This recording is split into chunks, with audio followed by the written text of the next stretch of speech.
Marcelo Bielsa is a man who lives in the details. He is a philosopher of the pitch, a man who has spent 40 years obsessing over every blade of grass. Yet, there he was, sitting motionless on a blue Powerade box. The humid air of the stadium pressed down as 8 minutes of stoppage time ticked away. On the other side of the white line, something impossible was happening. A group of players from a cluster of 10 tiny islands in the middle of the Atlantic were dancing. They were celebrating clearances like goals. They were defending as if their very lives depended on every header. A nation of 500,000 people, smaller than the city of Bristol, was taking points off a 2-time World Cup champion. This is the defining image of the modern game. It is a moment of pure, unadulterated sporting joy. And it is FIFA's absolute worst nightmare. The story of how we got here doesn't start on the pitch. It starts in the boardroom. To understand why FIFA is currently paralyzed with a very specific kind of corporate dread, we have to look at the timeline of a decision that was supposed to change football forever. It was a decision fueled by a single driving force: greed. In the beginning, the plan was simple. FIFA wanted more. More matches, more broadcast revenue, more sponsorship deals, and more influence. They decided to blow the World Cup up from 32 teams to 48. This wasn't just a minor adjustment, it was a structural overhaul. We went from 64 matches to 104, 12 groups of 4. A sprawling, month-long marathon of football designed to squeeze every possible cent out of the global audience. The public relations machine sold this expansion as a gift. They called it the democratization of football. They told us it was about bringing the game to the minnows. It was about giving nations like Cape Verde or Curaçao a seat at the high table. But behind the scenes, the cynical logic was far more cold-blooded. FIFA never actually expected these small teams to do anything of substance. The quiet business assumption was that the minnows would show up, provide a few feel-good social media clips for the first week, get beaten soundly by the established powers, and then politely exit. The goal was to fill out the bracket with content while ensuring the giants, the Spains, the Brazils, the Germanys, marched safely into the knockout rounds. That is where the real money lives. A quarterfinal between Spain and Brazil is a goldmine for television rights. A knockout tie between Cape Verde and Curaçao is a commercial disaster. FIFA built a system where the small teams were meant to be the wallpaper, not the protagonists. The plan lasted exactly 90 minutes.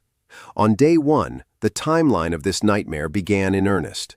Cape Verde, the Blue Sharks, walked out for the first World Cup match in their nation's history. Their opponent was Spain, the reigning European champions, a team valued at over €1 billion, a squad featuring the tactical precision of Rodri and the generational talent of Lamine Yamal. Every AI model and every pundit on the planet had predicted a massacre. But football isn't played on a spreadsheet. Cape Verde was anchored by a 40-year-old goalkeeper named Vozinha. He didn't look like a modern elite athlete. He looked like a man who had seen everything the game could throw at him. He made 7 saves. Some were routine, others were miraculous. He frustrated the Spanish front line until their intricate passing patterns turned into desperate long balls. The match ended 0-0. The world shrugged it off as a fluke. Spanish rustiness, they said. The minnows will fade when the fatigue sets in. They didn't fade. 6 days later, the timeline moved to the clash with Uruguay. This was the true test. Uruguay is the aristocracy of football. They have 15 Copa America titles. They have 2 World Cup stars on their crest. They brought a squad featuring the engine of Federico Valverde and the grit of José María Jiménez. They expected a training exercise. 20 minutes in, the world shifted. Kevin Pena, a midfielder who plies his trade in the modest surroundings of the Russian league, lined up a free kick 28 yards out. The Uruguayan wall, a wall of millionaires, inexplicably split. The ball screamed past the veteran Fernando Muslera. It was Cape Verde's first goal in World Cup history. In the stands, the goalkeeper's mother, who had struggled to even secure a visa to be there, wept. Uruguay fought back. They scored 2 goals to lead 2-1. The natural order of the world seemed restored. The Giants were back in control. But Cape Verde refused to follow the script. Exploiting a defensive horror show from the Uruguayans, Elio Varela stole in and stroked home an equalizer. He didn't just score. He led his teammates in a choreographed dance while Bielsa sat frozen on his box. The match ended 2-2. Uruguay, a titan of the game, was facing elimination. A team from a nation of 500,000 people had broken them. To understand why this is a crisis for FIFA, you have to understand who these players actually are. Cape Verde is an archipelago of 10 volcanic islands off the West African coast. Their entire population could fit into a few city blocks in New York. But their strength isn't just on the islands, it's in the diaspora. Their squad is a beautiful, complex patchwork. They have 26 players from 25 different clubs in 14 different countries. More of their players were born in Rotterdam than in their own capital city of Praia. This is a new kind of national team. It is a team built on the movement of people, on shared heritage, and on a collective chip on the shoulder. They aren't just filling space.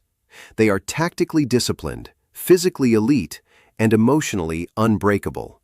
They qualified the hard way, finishing above 5-time African champions Cameroon. They are not a fluke. They are a warning. And they aren't alone. The other half of FIFA's nightmare is a team with a population even smaller. Curaçao, a Caribbean island of 156,000 people. To put that in perspective, the stadium hosting the World Cup final holds more than half of Curaçao's entire population. In their opening match, the timeline looked exactly like FIFA hoped it would. They were annihilated 7-1 by Germany. Critics pounced. They called the 48-team format a farce. They said the tournament was being watered down by teams that didn't belong. Then, the narrative flipped.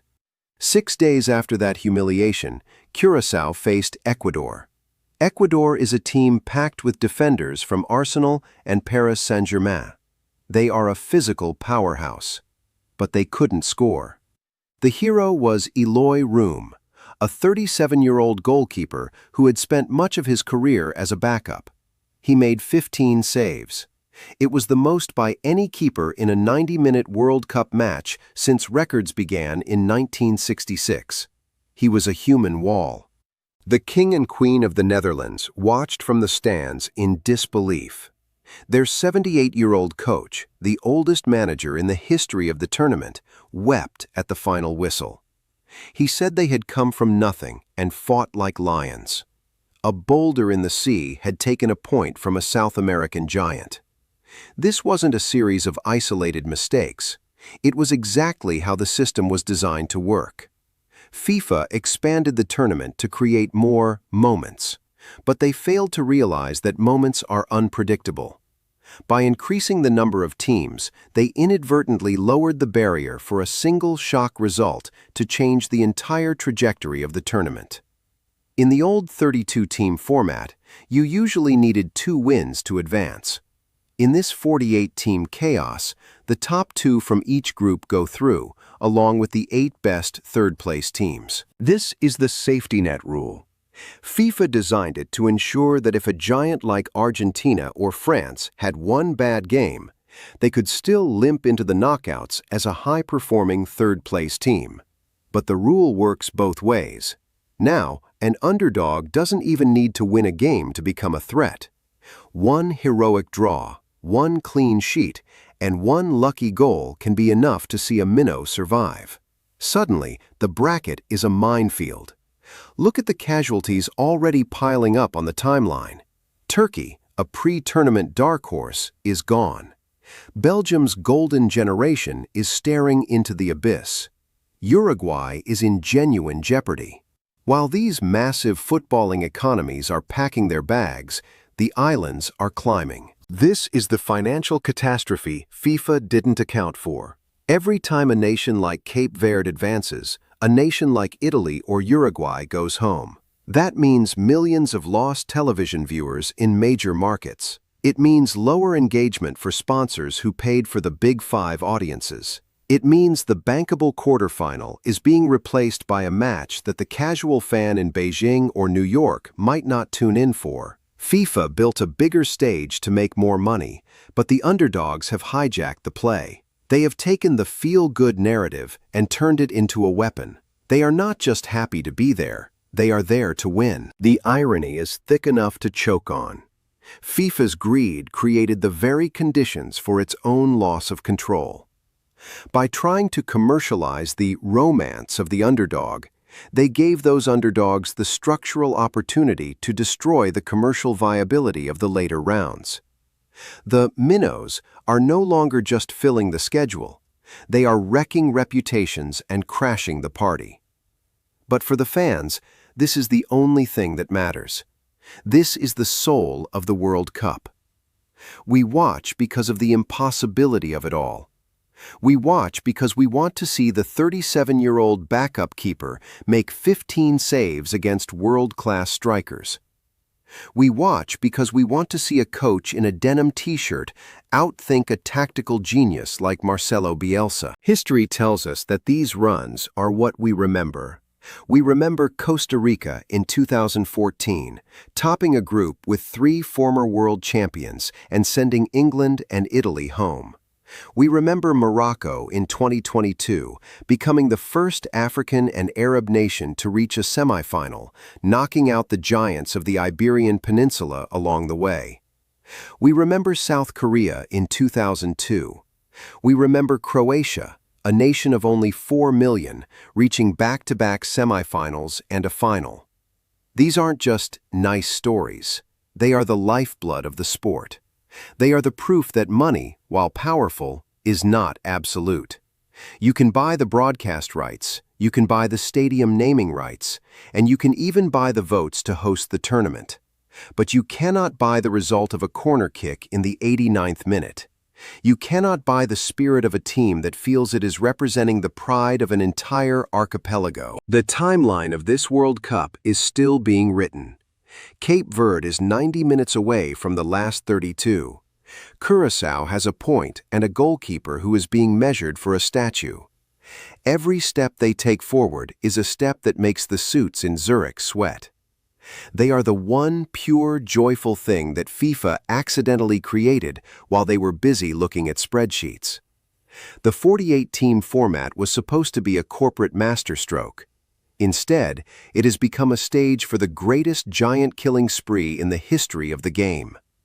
The giants are stumbling, the islands are rising, and the world is finally seeing what happens when you give the underdogs a real chance to bite back. FIFA wanted a product. They got a revolution. The Blue Sharks are still dancing in the locker room.